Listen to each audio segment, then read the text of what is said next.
긴급 6,500조 빚더미 위에 또 현금 살포 대한민국이 무너집니다. 여러분, 저 오늘 이 뉴스 보고 잠을 못 잘 뻔했습니다. 진심으로요. 지금 이 나라의 빚이 얼마인 줄 아십니까? 6,500조 원이 넘습니다. 숫자가 너무 커서 실감이 안 되시지요? 당연합니다. 저도 처음엔 그랬습니다. 그런데 거기에 연금 충당 부채까지 얹으면 그 규모가 더 커진다고 합니다. 이게 우리나라 한 해 경제 규모, 즉 GDP의 2.5배가 넘는 숫자입니다. 그런데요, 시청자 여러분, 이 상황에서 지금 정치권 일각에서 나오는 소리가 뭔 줄 아십니까? 추경을 편성해서 민생지원금을 또 뿌리자는 겁니다. 저는 솔직히 말씀드리겠습니다.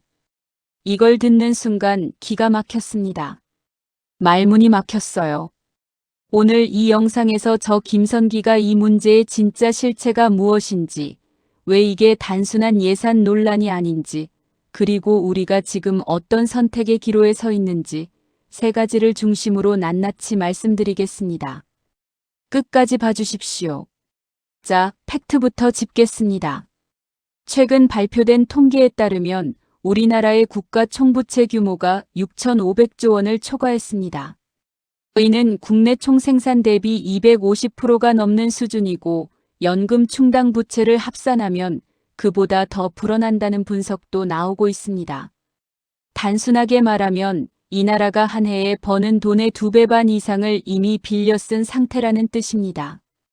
이 뉴스를 접했을 때 저는 솔직히 몸이 굳는 것 같았습니다. 이 숫자가 그냥 통계청 발표 한 장으로 끝날 문제가 아니거든요. 언론은 이것을 부채율 상승이라는 조용한 단어로 보도했습니다. 그런데 여러분, 저는 다르게 봅니다. 이 안에는 훨씬 더 중요한 이야기가 숨어 있습니다. 김선기 생각. 이건 단순한 문제가 아닙니다. 우리 모두의 문제입니다. 여러분, 잠깐요. 여기서 한번 짚고 넘어가겠습니다. 국가 부채를 바라보는데 두 가지 시선이 있습니다. 적자 재정도 경기 부양에 필요하다는 케인즈식 논리와 나라 살림도 가게처럼 균형을 맞춰야 한다는 건전 재정론입니다. 저는 이렇게 봅니다. 두 논리 모두 상황에 따라 맞을 수 있습니다. 그러나 전제가 있어요. 빌린 돈이 생산적으로 투자될 때입니다. 그럼 지금 이 추경이 그런 성격입니까? 여러분 한번 생각해 보세요. 민생지원금이란 이름으로 국민 한 사람 한 사람 통장에 일정 금액을 넣어주는 방식, 이게 과연 생산적 투자입니까? 소비 진작 효과가 일시적이라는 것은 이미 수차례 반복된 경험이 증명했습니다. 2020년, 2021년, 2022년 지원금을 뿌릴 때마다 그 다음 해에 어떻게 됐는지 우리는 알고 있지 않습니까? 여기서 중요한 건 이겁니다. 나라 빚이 늘어나는 속도입니다.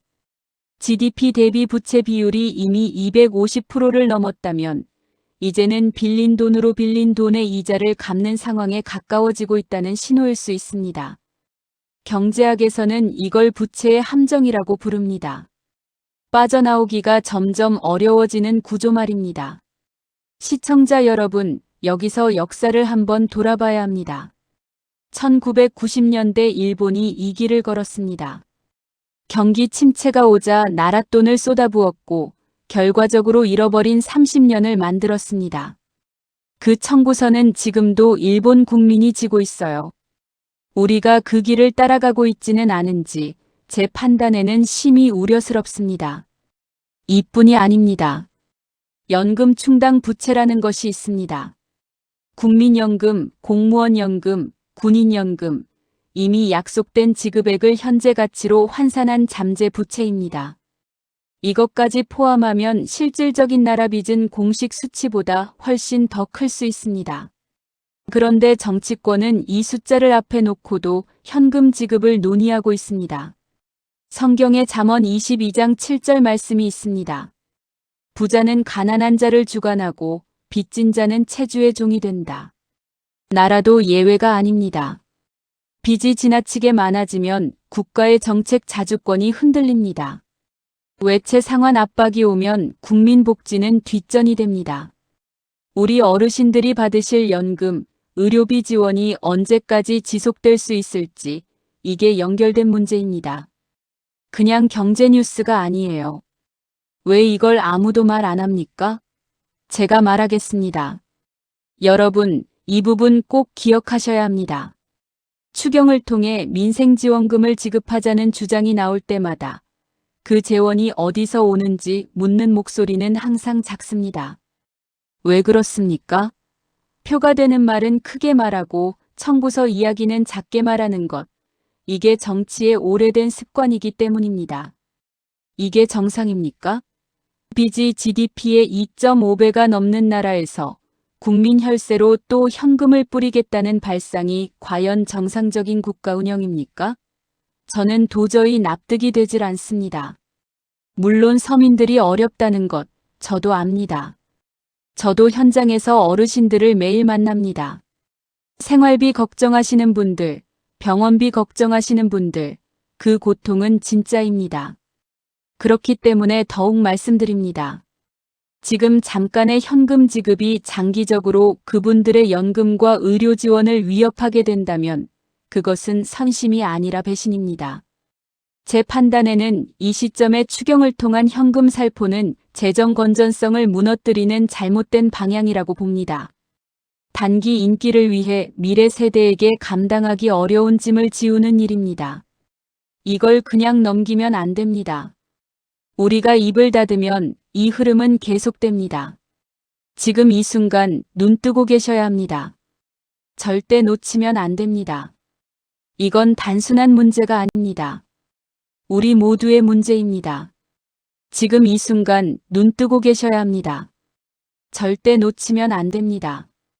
저는 이 나라가 걱정됩니다. 진심으로. 왜 이걸 아무도 말 안 합니까?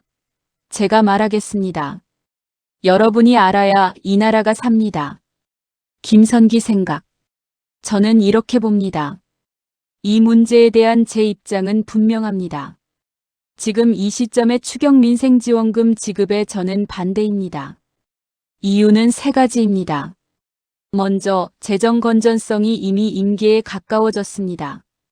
GDP 대비 250%를 넘는 부채를 가진 나라가 또 빚을 내서 현금을 나누면 그 이자 부담은 고스란히 지금 이 방송을 보시는 어르신 세대와 우리 자녀들에게 돌아갑니다. 그 다음으로 효과가 검증되지 않은 방식을 반복하고 있다는 점입니다. 수차례의 지원금 지급 이후에도 내수가 살아나지 않았다는 것은 수치가 증명합니다. 같은 방식으로 같은 결과를 기대하는 것은 이성적이지 않습니다. 세 번째로 이건 본질적으로 미래 세대의 몫을 당겨 쓰는 일입니다. 우리 손자 손녀들이 갚아야 할 나랏빚을 늘리는 일을 민생지원이라는 이름으로 포장해서는 안 됩니다. 저는 이 나라가 걱정됩니다. 진심으로. 저는 이 나라가 걱정됩니다. 진심으로. 그래서 저는 우리 시청자 여러분께 간곡히 말씀드립니다. 다음에 선거가 있을 때 현금을 약속하는 후보보다 나라 살림을 제대로 보는 후보를 선택하셔야 합니다. 그것이 우리가 우리 손자들에게 줄 수 있는 가장 큰 선물입니다. 이 사건 하나가 끝이 아닙니다. 더 큰 흐름이 있습니다. 지금 전 세계가 재정 포퓰리즘과 재정 건전성 사이에서 갈림길에 서 있습니다. 미국도 국가 부채가 36조 달러를 넘어서면서 신용등급 하락 경고를 받고 있고 유럽의 여러 나라들도 복지 지출 과잉으로 몸살을 앓고 있습니다. 그런데 여러분, 이게 우리에게 무엇을 말합니까? 이미 선진국들이 먼저 가본 길에서 무슨 일이 일어났는지 우리가 보고 배울 수 있는 기회가 있다는 것입니다. 문제는 배울 의지가 있느냐는 거지요. 자유민주주의 국가의 근간은 책임 있는 재정입니다. 빚으로 운영되는 복지국가는 결국 국민의 자유를 옥죄는 결과를 낳습니다. 선택의 폭이 줄어들고 정부 의존도는 높아지고 그게 반복되면 결국 자유가 아닌 통제로 가게 됩니다. 이건 역사가 증명하는 사실입니다. 다음 세대 관점에서 보면 더 심각합니다. 지금 10대, 20대는 이 나라의 빚을 그대로 물려받을 세대입니다. 이들이 사회에 나오는 날 이미 허리를 구부려야 할 짐이 얼마나 될지 그걸 생각하면 저는 잠을 이루기가 어렵습니다. 여러분이 알아야 이 나라가 삽니다. 여러분, 오늘 제가 왜 이 이야기를 꺼냈겠습니까? 6,500조 원이라는 숫자가 그냥 경제 통계로 끝나지 않기 때문입니다. 이건 우리 어르신들의 연금입니다. 우리 자녀들의 미래입니다. 우리 손자 손녀들이 평생 갚아야 할 청구서입니다. 그걸 앞에 두고 또 현금을 뿌리자는 주장이 당연한 것처럼 흘러가도록 내버려둬서는 안 됩니다. 우리는 포기하면 안 됩니다. 진실을 말하고 깨어있고 행동하는 것, 그것이 우리가 이 시대를 살아가는 이유라고 저는 믿습니다. 이 영상을 보신 여러분이 한 분이라도 더 이 문제를 알게 된다면 오늘 제 이야기는 충분히 의미가 있습니다. 여러분이 알아야 이 나라가 삽니다. 하나님께서 이 나라를 붙들어 주시길 간절히 기도합니다. 감사합니다. 여러분은 오늘 제 이야기 어떻게 생각하십니까? 공감합니다. 또는 다르게 봅니다. 댓글로 꼭 말씀해 주십시오. 여러분의 한마디가 이 채널을 살립니다. 이 영상이 도움이 되셨다면 구독과 좋아요, 그리고 주변 분들께 꼭 공유해 주십시오. 특히 나라 걱정되시는 분들께 꼭 보여주십시오. 선혜국TV는 여러분의 응원으로 계속됩니다. 저 김선기 다음 영상에서 또 뵙겠습니다. 감사합니다.